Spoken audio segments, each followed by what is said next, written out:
Okay, because people that are going through Kemetic yoga teacher training, you want to become a competent teacher, not just somebody who's going through the motions. Um, and yoga is a multi-billion-dollar industry. And so, you want to become a professional in this industry, just like if you went into any other type of profession. You're working with people with their bodies and with their minds. The first thing that you do not want to do is cause damage to somebody. The second thing that you want to do is be able to help a person, improve their health, improve their well-being. And so the techniques and the practices that you are training people in are essential for achieving those goals. And so therefore, you really want to you really want to be able to know what you're doing. Okay. So that's why when you see me teaching, especially teaching these classes here on Tuesdays and Thursdays, I'm going to, I don't just say, okay, raise up your arm. Okay, lower your arm. Okay, breathe in. Okay, breathe out. As a teacher, you want to say what parts of the body are being affected by the posture that you're doing. You want to be able to say what organs are being affected. So if I tell you to go into a triangle pose, I can tell you while you're doing the triangle pose, I'm going to talk about your latissimus dorsi. I'm going to talk about your pectoral muscles. I'm going to talk about your lungs. I'm going to talk about the expansion. I'm going to give you the instructions of when to breathe in and when to breathe out. The breath is the foundation of everything that we do. So when you go into a movement, when you go into a posture, you want to be able to go into that movement and posture with the breath. The inhalation and exhalation are essential to understand when you should inhale and when you should exhale. The thing that guides you and then informs you of when you should inhale and exhale is the movement itself. Essentially, when you're going into the stretching part of the movement, you have to exhale into that posture. And so that means that before you exhale or go into the stretch, you have to do what? You have to be still and inhale. Then you begin to exhale and lengthen your body into the position. Now, the words that we use are chosen very carefully. Normally, I don't use the word stretch. I use the word release. Because when you're going into the movement that people normally call stretch, we call that releasing or letting go of resistance in your body. We don't say the word stretch, we say the word lengthening. Lengthening, because we're not trying to stretch the muscles in the body. We want to lengthen the muscles and the different parts of the body so that is going to be causing a healing effect to take place. When you watch different athletes, right? Like on sports, like in football, basketball, baseball, you see them stretching. So before the game, they do it like this, and I'm stretching. I'm doing all of this stuff, And so that is different than doing yoga. One of the big things, one of my big pet peeves is when people call yoga stretching. Oh, I had somebody tell me, oh, thank you for teaching me how to stretch. And you're going to get the benefits of stretching, but that is not what you're doing. You're involving your breathing. You're involving that flow of energy through your body. You are increasing your blood circulation. You are increasing your capacity to breathe. Your movements and postures cause you to breathe deeper. They cause your lungs to expand, right? And so that internal effect of increasing your blood circulation, moving lymphatic fluid, through the lymph system of the body, causing an increase in blood flow into the tissues. This is what causes yoga to build health. And those are things that you don't get simply by stretching your hamstring. Okay. So those are things that we want to be cognizant of. We want to really understand the science of yoga. So with the science of yoga, you are talking about aligning the skeletal system. To align the skeletal system properly, because what is the skeletal system? It's a system of bones connected together. What connects your bones together? Those muscles, ligaments, cartilage, and other tissues that hold your bones together must be free of stress, must be free of entanglements or, imbalances. Because when you have stress in the muscles and in the connective tissue, it's going to cause a distortion in your skeletal system. So we always talk about how you need to be aligned, right? You want to have alignment. So if I'm sitting down and I'm sitting like this because my neck hurt or I have this pain, or you see me, or you see a person and their shoulders are like this.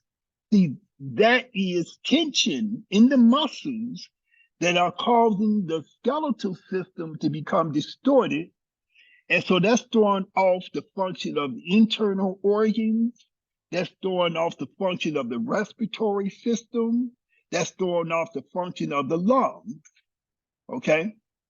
And so in order to correct those things, we have to not just stretch muscle, but we have to move muscle, movement, move cartilage in such a way that it is going to allow the body to adjust itself, allow the body to correct itself from a structural perspective.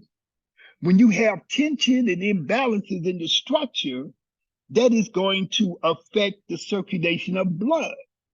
That is going to cut off the flow of blood into certain parts of the body. If you diminish or reduce or cut off the flow of blood, that's going to cause illness. That's going to cause disease, right? Because you must have blood circulation, because blood carries oxygen and it carries nutrients. When your body is out of balance, you're going to be putting pressure on certain organs. You may be putting pressure on certain other structures in the body, such as nerves, or you may cause bones. Instead of the bones being aligned, the bones are crooked. So they're not in alignment. So you have to put them back into alignment. Okay. And so when we're doing our movements and our postures, that's what we're trying to do. We are trying to correct any abnormalities or anomalies that may be in the body as a consequence of having been in a car accident, falling down, or just sleeping wrong, or just the way that you carry your body over the time of your life. Some people have low self-esteem. We talk about this in the training manual. Some people have low self-esteem. I know people that come from different cultures where they are made to feel less than. They're told to look down, not to look the man in the eyes. If you come from a certain religion, you're not supposed to look a male. You are a woman. You are inferior to a male in that culture. So you're not supposed to look him in the eye. If you was black years ago, not too long ago, you couldn't even look a white person in the eye, because they called it malicious eyeballing. And you could go to jail or get beat up or killed for doing that, right? So people would be like this, looking down, and their bodies become distorted. Now you get people who do this and they doing this all the time. That's how they are. They like this all the time. And they are distorting their own spine. They're distorting their own skeletal system. So those are the things that we're trying to work with. So we need to understand yoga movements, yoga postures, yogic breathing in terms of those concepts and those ideas. How are we going to align ourselves? How are we going to correct the body? So that's why we do our movements and postures in a certain way. That's why we go slowly, and that's why we take our time. Okay? So I don't want to take up all the time just talking. But anybody have any questions? No questions? Okay. All right. So I'm gonna have sister come up. Can you can you come?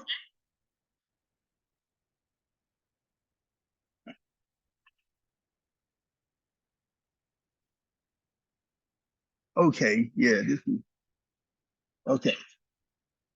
Well, I don't want you to be coming up there. You know, you might have you might have put it in second or third gear to get it up there. You know, because I wanted to use you, if you don't mind. I wanted to use you as a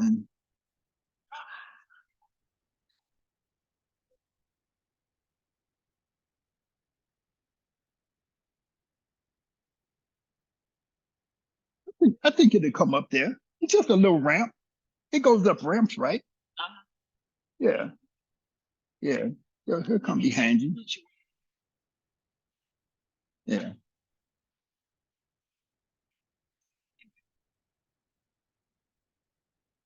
Yeah. Yeah, yeah. It can go up ramps. Come over here, let the people see you. Because you be coming, huh? I want you to come right in the middle. Then I want you to turn and look at the screen. Because you be here all the time and nobody knows that you're here. Yeah, we have, you know, we do a lot of work with people who are so for the people that's in the teacher training course, I want you to understand the different levels of potential that you can use yoga for. And so you can use your yoga training, not just for people who are, you know, able, I don't know all the different words, but, you know, who are fit and can do all these things. You know, you could use it for people who are in rehabilitation, right? And so a lot of people have injuries or conditions that require that they, um, you know, get some what they call physical therapy, right? And occupational therapy. And what I have found is that doing yoga is superior to the physical therapy that they do. Because I have worked with the physical therapists. I've seen what they do. I've worked with the massage therapists. I've worked with the chiropractors. I've done all of this stuff. I've worked with the MDs. And I can tell you for a fact that Kemetic yoga, not just Kemetic yoga, but yoga in general, when it is done properly, it can have a very healing effect. I work with people who had strokes. I work with people who had, you know, all kind of different paralysis. Um, I used to go into hospitals and work with people who were hospitalized because the hospitals would bring me in, Northwestern Hospital. They would bring me in to work with people who had respiratory um, illnesses. They would bring me in to work with people who had who were suffering from the effects of HIV.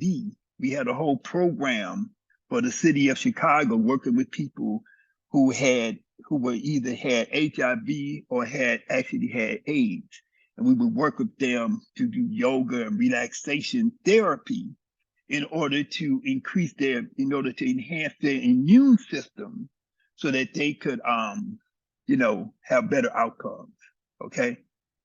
So this is Sister Halima, right? So I don't know if they can hear you because I'm talking to these ear things here, right? Okay.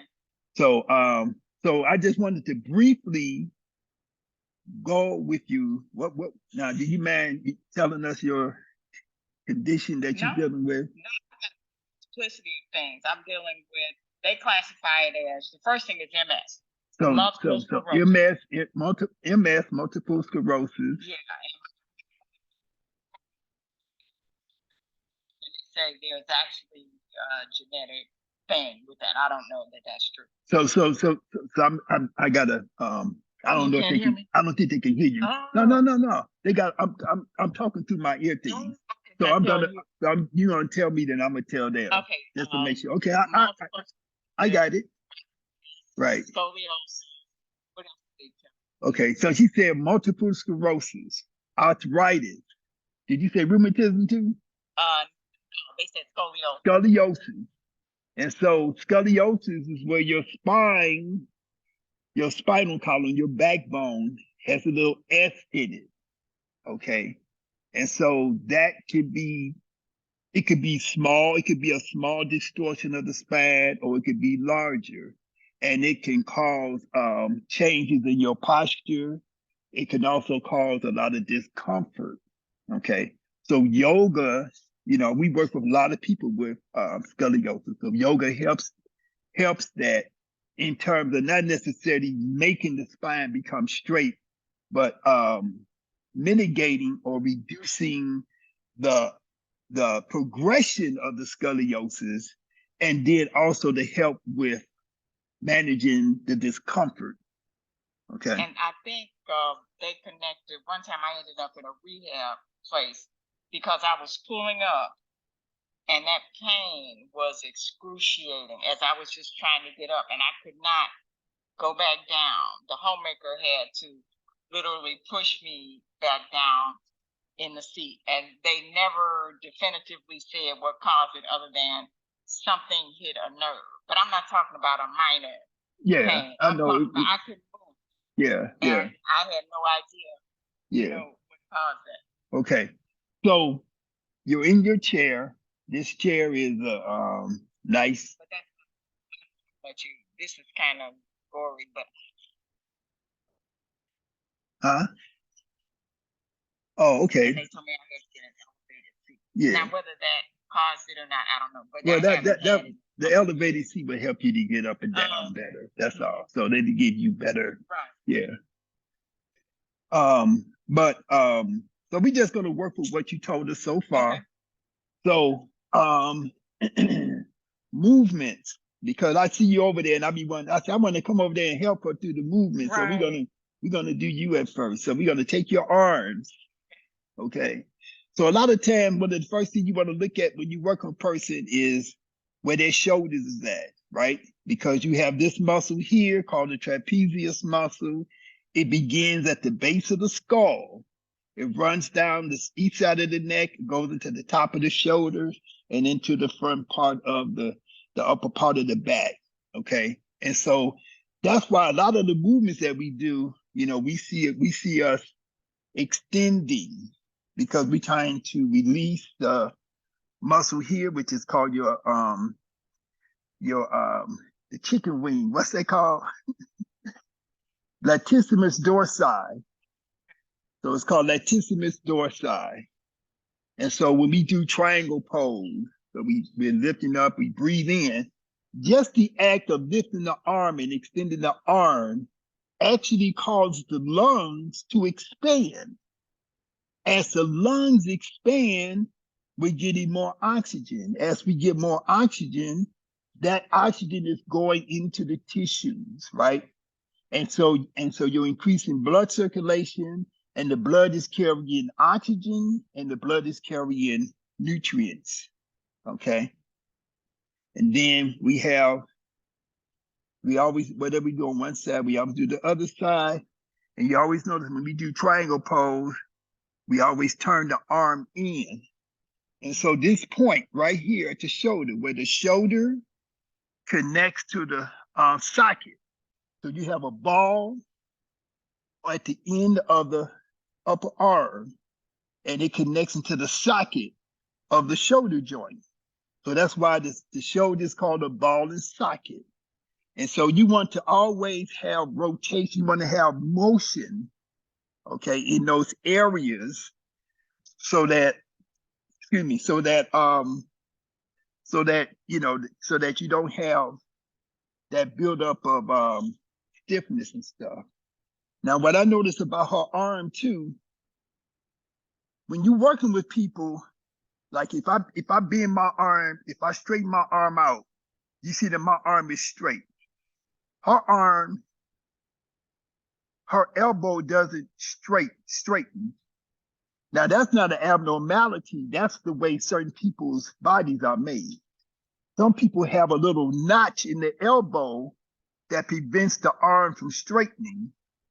Some people, their arm not only straighten, but the elbow takes their arm back. Okay.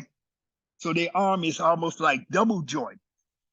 So these things are normal things that people have, but that we have to look at. And that when you're teaching yoga, like a lot of times you might take a yoga class and the teacher say, oh, you got to straighten your elbow. Some people's elbows do not straighten. So you can't force a person to change their bone structure.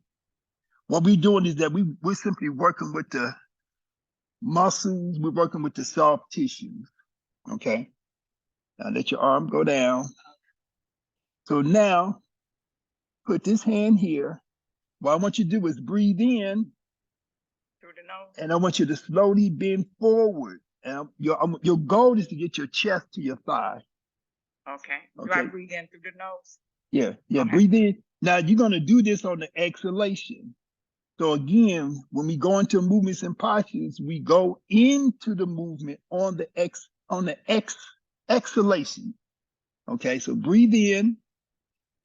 And when you exhale, you want to feel your body releasing itself forward. Okay. And this is my first chance to have opportunity to even come. And so I'm learning as I'm going to her, right?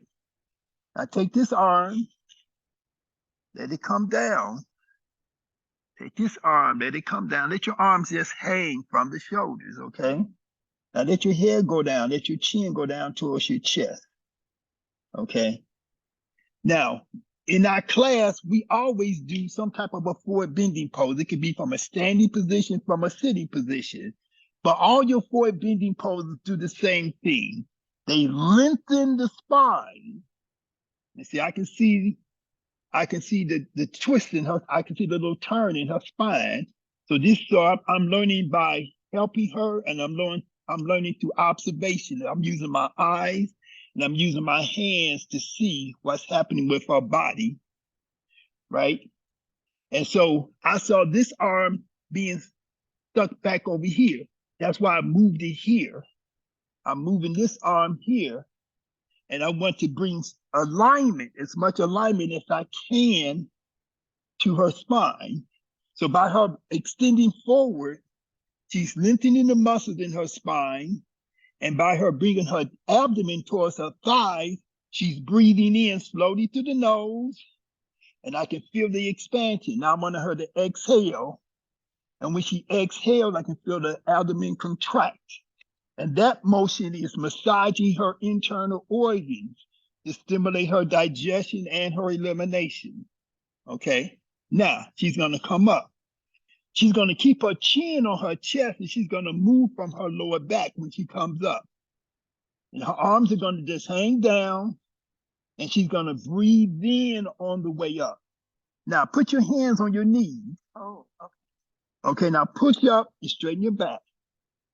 Okay. Now exhale after you straighten your back. So on the way up, she wants to inhale. And then when she gets all the way up, then she exhales. So she inhales and exhales herself forward, and she inhales herself back up. And that's the same principle you do in any movement that we do in Kemetic yoga. Okay? So how did that feel? That felt good. Yeah. No, it felt good. So little simple things like that can make a huge difference in a person. I had one person, she told me she had back pain for 10 years, but I took her through a forward bending pose, just standing up and bending down and come back up. She said the pain went away. The same pain that's been there for 10 years, because she never thought for herself just to bend over and stretch or something. She never thought of that. So sometimes the simplest things can make a huge difference in your life, because when you're in pain, it affects your emotional state. It affects the whole quality of your life. Okay. So thank you. Oh, okay. I want to blow your horn. Did that horn work? Oh. I don't even I saw the little horn. Said, let me push your horn.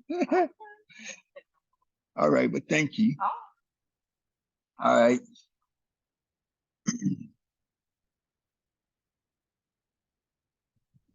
I'm just shaking your head. All right. So we got about 15 minutes left. What I want to do is have everybody stand up.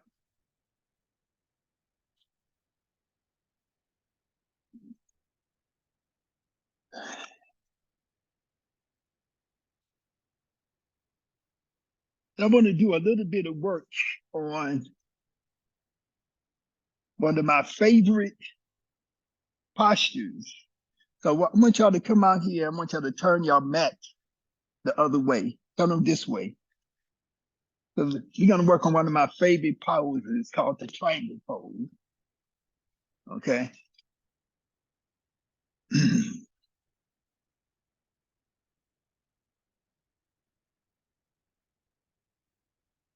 Okay, so you're going to face this way on it. Okay. So how you position your mat. Let me say this about mat. The purpose of a yoga mat is not to be a cushion. The purpose of it is to keep you from slipping. So when these mats were, I was around before you had yoga mats.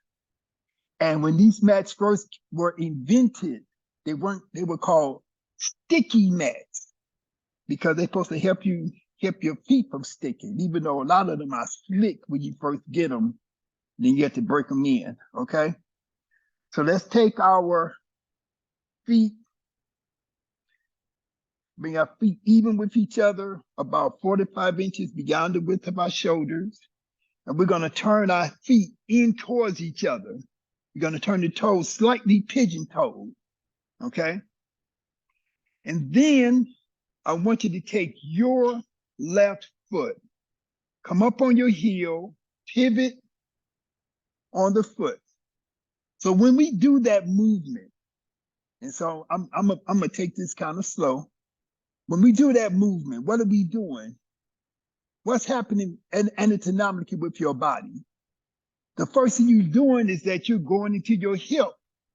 Your hip is the largest joint in your body, and it's called a ball and socket. Where's the ball? This bone here, your thigh bone, is called your femur. At the top of the femur, you got a ball. Inside your hip is like a socket.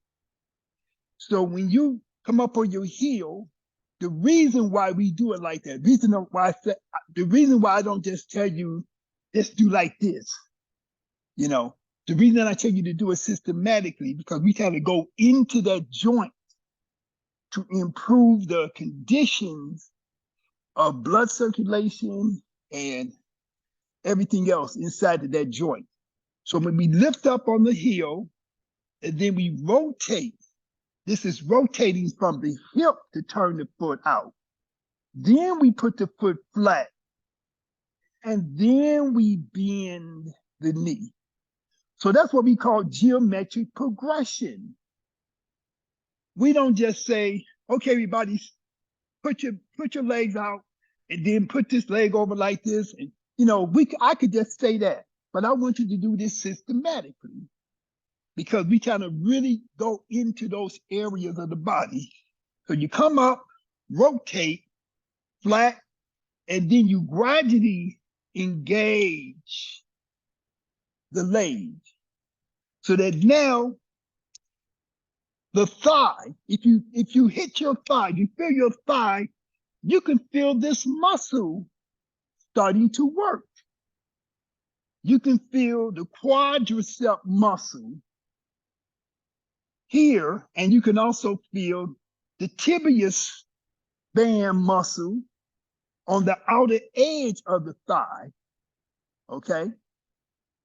And so that's gonna help you get that definition in your thigh. This is another thing that's important.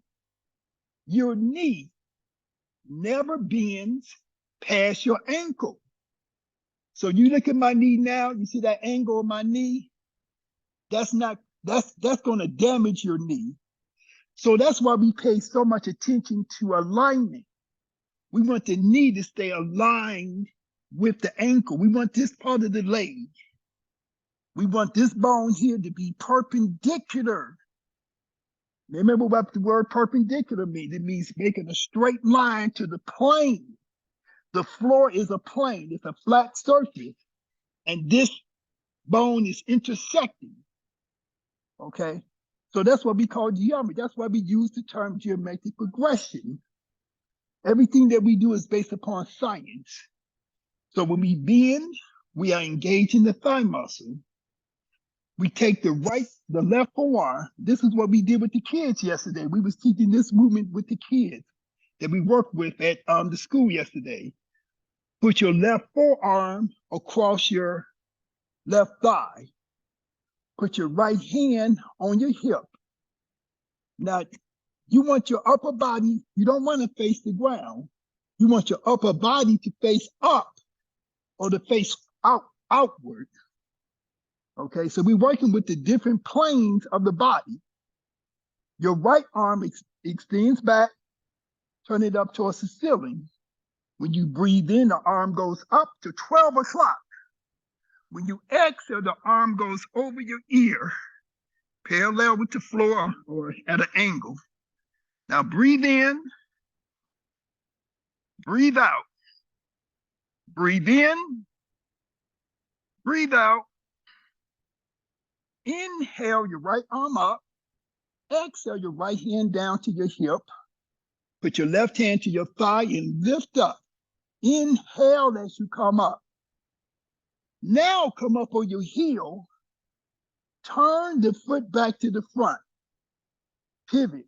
Get all the way. Come all the way. Don't just stop there. Come all the way back to the front. Pay attention to your body and control it. Okay? Now breathe. Feel the difference in how you can breathe just from doing that one movement. So you want to pay attention to the details of your body. What is your body telling you from that one movement? You should feel it in your hip joint. You should feel it in your thigh. We have to develop the ability to be aware and to be connected from the mind and the brain into the body. So you should be able to feel little details right inside that hip, in the lower back, in the knee, the ankle, the thigh. We should feel all those effects. Okay? And we should be able to describe them in detail. When I was in college, I had a writing course, and we had to take a penny, and we had to write a 5-page essay on what we saw on a penny. So we had to, so it was an exercise to cause you to become aware, to pay attention. We do not pay attention. We don't have focus. We don't have concentration. I can tell you 1,000 things and I'm feeling this in my leg because I did that one posture. Okay? Now, whatever you do on one side, you do the same thing on the other side. Okay? So I'm using this pose as a example of how you should think about all your poses, all your postures, all of your practices and techniques. You should be doing them in the same manner. Okay? pay attention. This is what we call mindfulness. Being mindful is meaning that we are being aware. Now let's take, before we start, we always look down at your feet. Pay attention. You don't want your feet out here. You want your feet to be slightly turned in so that the weight of your body is on the outer edges of your feet. Then you come up on your right heel and you pivot. And you notice we do the left side first and then the right side. Pivot, hold it up there. Gradually put your foot flat and then gradually bend your knee and get that gradual engagement of that thigh. So you're feeling that thigh working.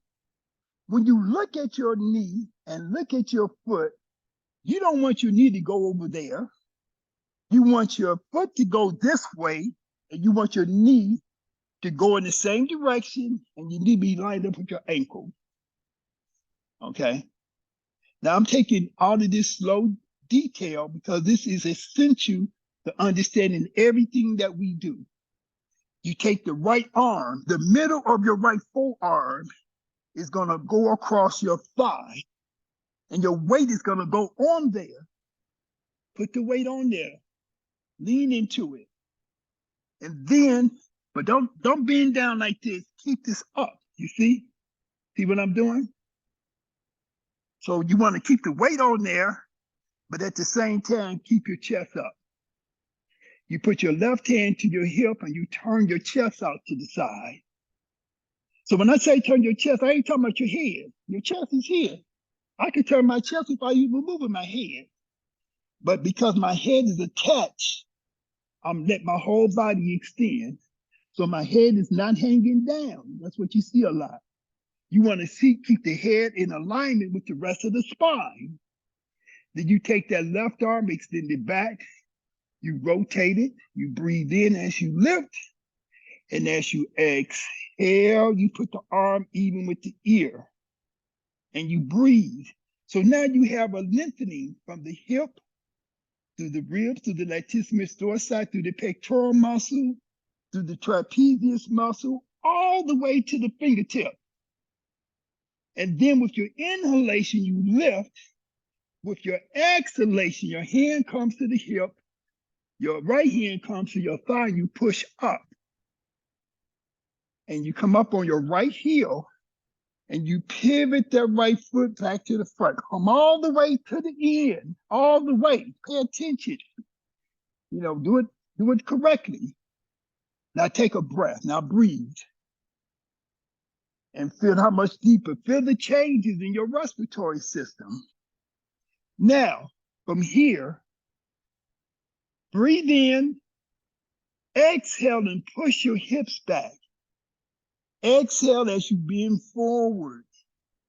And bring your hands down to the floor. Bring your head down, bring your chin down towards your chin down towards your chest. You look down in between your legs. Now breathe in. Slowly breathe out. Breathing in. Slowly breathe out. Now, let your forearms kind of ease down towards the floor. Do not bend your knees. Keep your knees straight, keep your hips back. And so to let your forearms come down towards the floor as close as they can. They don't have to come down all the way. Breathe in and breathe out. Take your hands and place them on your thighs, right above your knees. And breathe in as you lift up. Come all the way up, inhaling yourself up. And then exhale. Then inch your feet back towards each other. Very, very simple movement. But this simple movement should have a profound effect on your body. So if you have lower back pain, if you have pain in your hip joint, that simple movement can make a world of difference in how you just feel for your whole day.